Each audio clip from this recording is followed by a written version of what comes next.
Okay.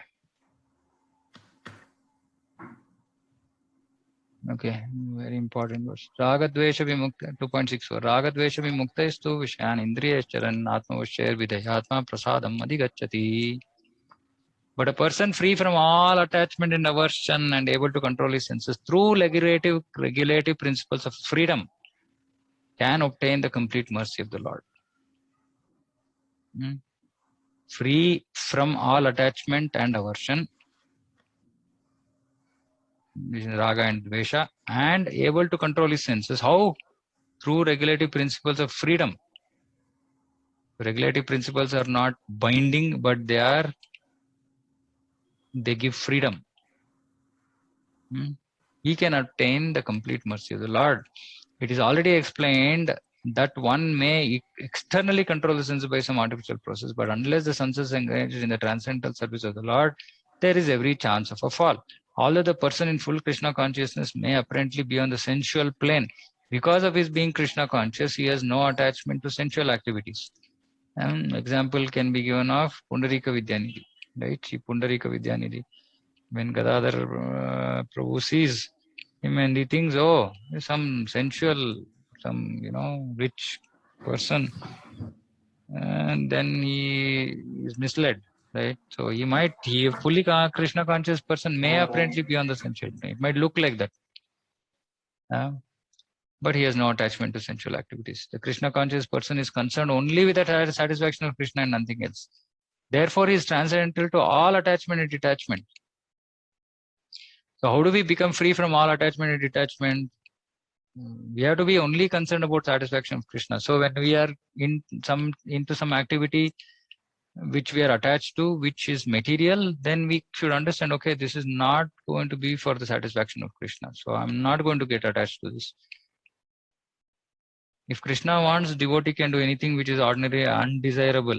It's also very important, right? Like, for example, who is that Alvar who, to build a temple for Krishna, he burgled people, engaged dacoits.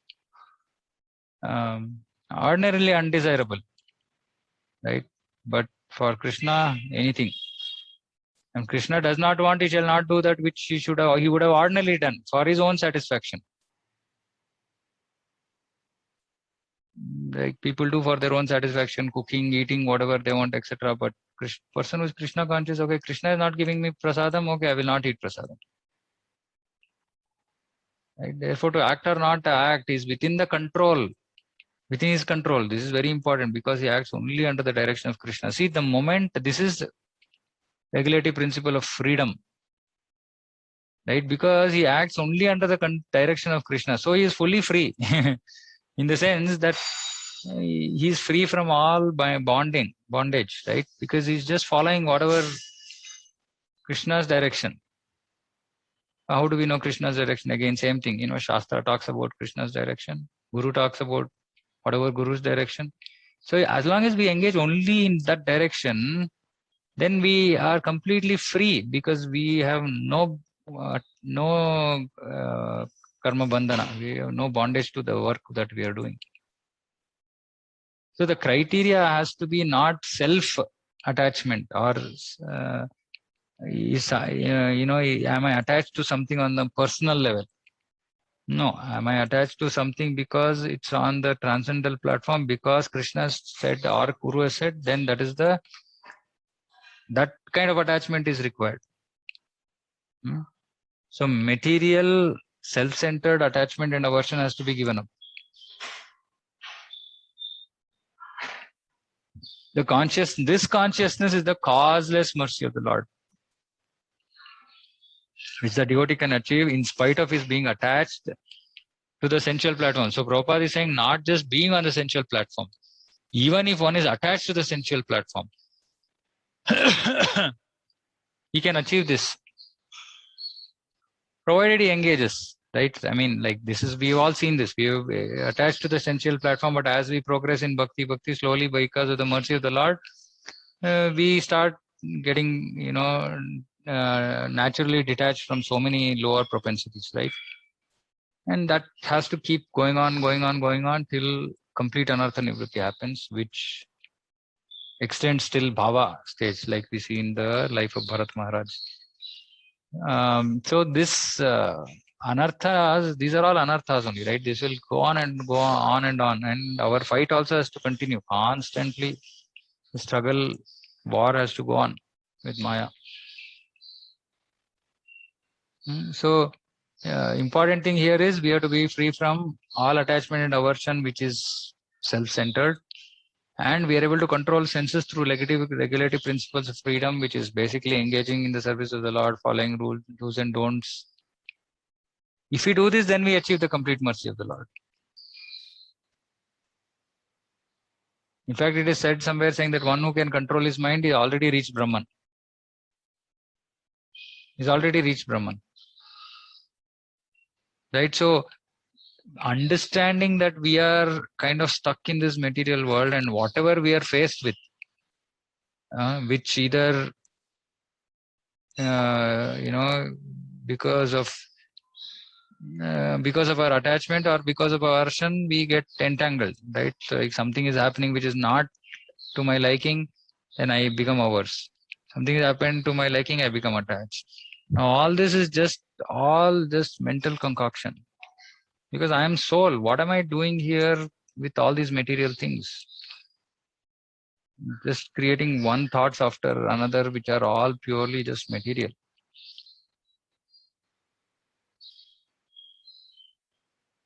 So which is why, so when karma phala is happening, we should just simply understand, saying that, okay, this is some nonsense activity that I've done in the past for which reaction is coming, but I'm not going to create more of such.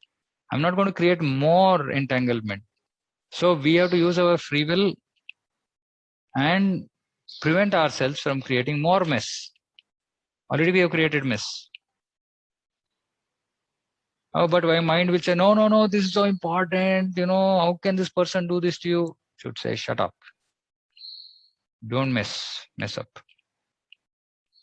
So we should have this control. We should understand, saying that, see, I am the soul. I have nothing to do with this material, this mind, this, attachment, aversion, this, favorable, unfavorable, honor, dishonor.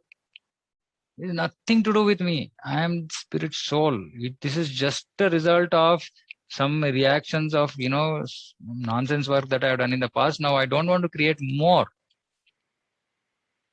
And in this knowledge, we have to say, okay, what is the point? I mean, it's just ridiculously meaningless, right? Why would I want to engage in these activities which are going to bind me further? So let me stop. There is no fun here, right?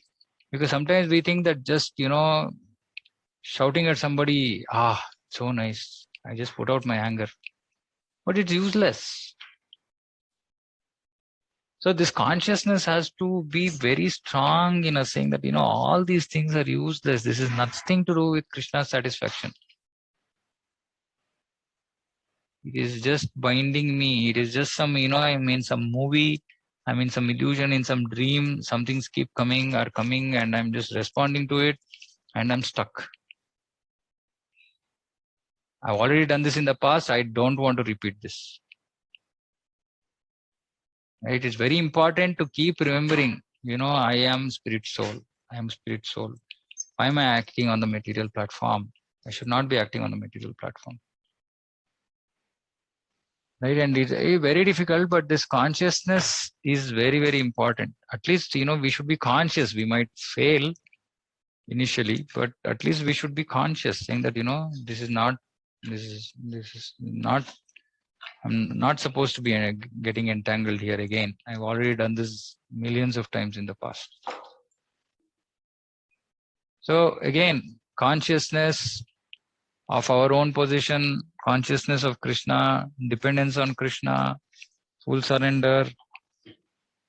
These things are, we can't live life like unconsciously. Like, it's not like a machine, we just switch on a button and then I go on. This is what we've been doing from time immemorial. Like robots, we've been engaging in material sense gratification, right? But now that we've fortunately come to Krishna consciousness, we have to really awaken ourselves.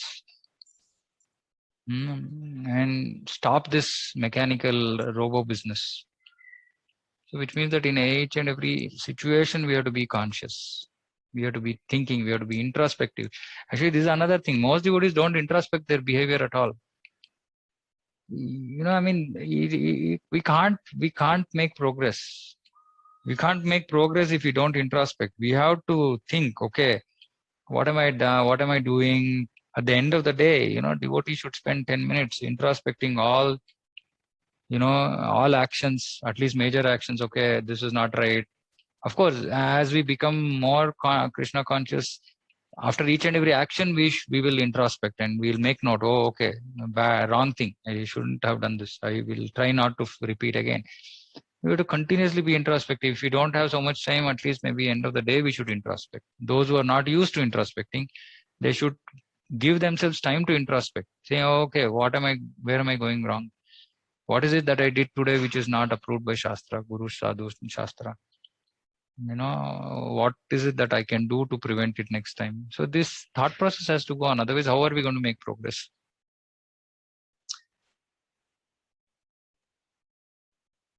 Okay. Any questions? Anybody? Otherwise, we'll stop here.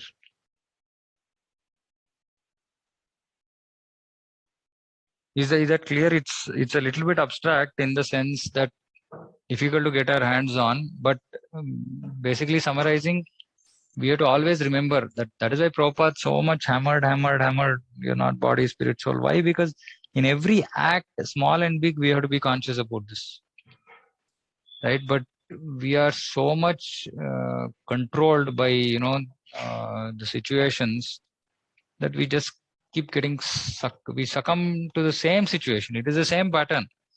And this is another thing all of you should observe. At least I keep seeing that in my life. I see something, okay, these patterns keep repeating. And it's like, I keep thinking, Arey Baba, it's the same pattern. What is your problem? Why are you getting stuck? Right? Why can't you just recognize the pattern and, just snap? As in, pull yourself out of the situation. You know what is going to happen next. But no, again fail, again fail, again fail. But we have to keep continue this effort till we are successful.